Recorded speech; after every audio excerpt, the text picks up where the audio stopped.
আলহামদুলিল্লাহ আমার এই 100 মুরগি বিক্রয়ের উপযোগী হয়ে গেছে।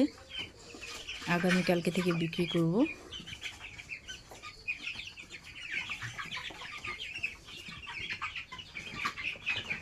আর এদিকে কিছু মুরগি আবার তৈরি হচ্ছে। এগুলো আলহামদুলিল্লাহ কিছুদিনের মধ্যেই আশা করি এগুলো সেল করতে পারবো। এটা সবে মাত্র, ওটা সেল হতে হতে এটাও উপযোগী হয়ে যাবে 15-20 দিনের মধ্যে। এগুলো আলহামদুলিল্লাহ সেল করে দেব। আগামীকালকে থেকেই শুরু করব, দেখা যাক কত দূর কী হয়।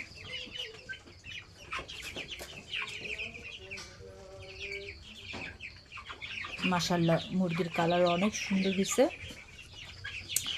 মুরগির দেখতেও অনেক সুন্দর হয়েছে, কালারগুলো অনেক সুন্দর হয়েছে। দেখেন জাস্ট অসাধারণ মুরগির কালার। এটা হচ্ছে ফোনের রিয়েল ক্যামেরা দিয়ে করা। ওয়াও, মুরগিগুলো বুঝছেন সেই সুন্দর হয়েছে। মুরগির ঘরটা অবশ্য একটু নোংরা হয়ে আছে, কারণ মুরগিরটা পরিষ্কার করা হয়নি। ভাবলাম সেল করে দেবো, যেহেতু কালকে থেকে 2 দিন না করলেও হবে, 2 দিনের মধ্যে সেল করে দিলে একবারে পরিষ্কার করে দেবো, আরও 2 দিন থাকতে পারবে, সমস্যা নেই।